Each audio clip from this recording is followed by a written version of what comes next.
This lesson is about playing the ball wide. We'll show you just how much you can benefit from a few simple training exercises and a switch in thinking. In this exercise, I'm playing the ball down the middle of the table. Robert can stand in a comfortable position near the middle of the table and does not have to move to reach the ball.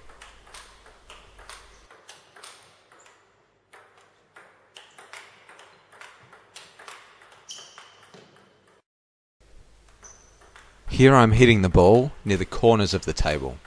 Robert is having to make some small movements with his feet to get to the ball, but you can see that he is still balanced and well inside his hitting zone.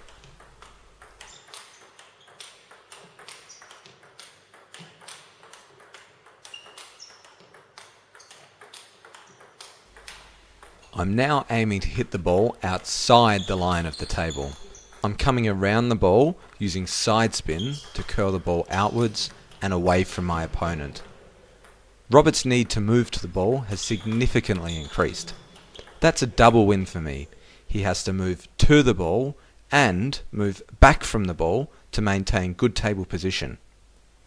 Moving the opponent out of his comfort zone is so important. It weakens the quality and power of the shots he can play, makes his recovery slower, and will tire him out. Generating the outwards curl on the ball is the real secret behind playing the ball wide. The wrist is a great tool for many shots. It's also the key to this one. Let's look at 4 variations. Forehand hook.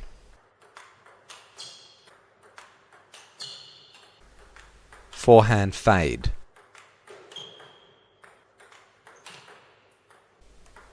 Backhand hook. Backhand fade. The forehand hook is the shot where you'll be able to get the most curl out of all the wide shots. Make contact on the side of the ball.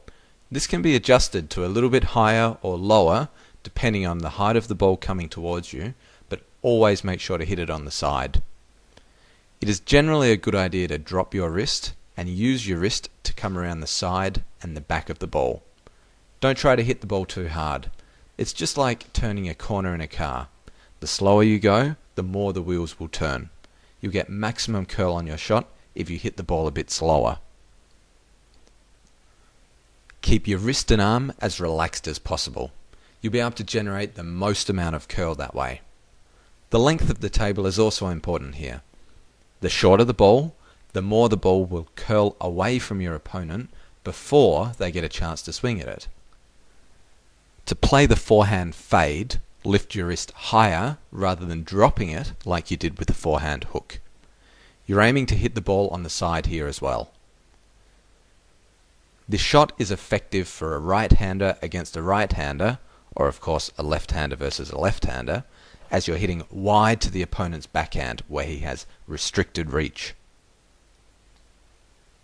The wrist plays a role here too, but not as great as with the hook. Again, keep in mind you aren't hitting the ball too hard.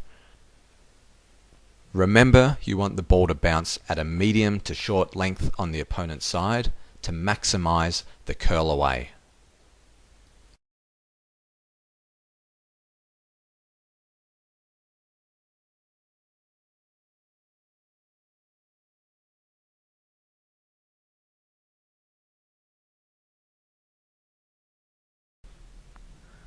The backhand hook is all about the wrist.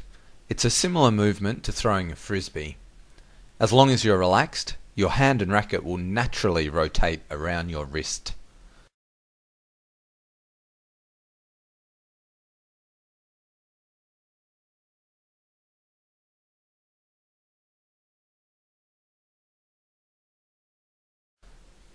Being able to play the ball wide to the backhand when you enter a backhand to backhand rally is a great strength, and you'll be able to draw a weaker shot from the opponent.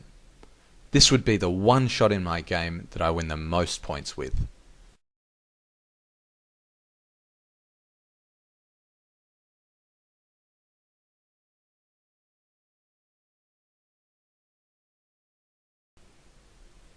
The backhand fade is a difficult shot where timing is everything. You're relying on a thin contact on the ball. and are often having to hit across the path of the ball, which means an even thinner, more precise contact is needed. Any slight mistiming will almost certainly lead to error. It's most effective against players who like to pivot, as you can catch them out wide to their forehands. It's an important shot as there really aren't many players around who do it well. That also means that opponents usually don't expect this shot, which gives you an advantage. Remember, playing shots that your opponent finds difficult to face is at least half the battle won.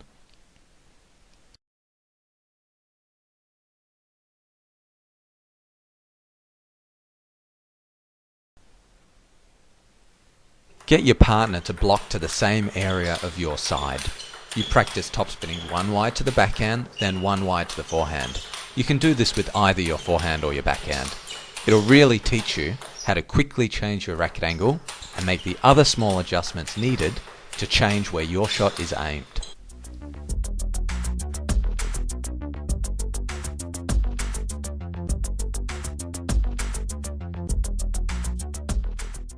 If you've enjoyed this tutorial and would like to see more instructional videos by William Hensel and Brett Clark, you can go to ttedge.com.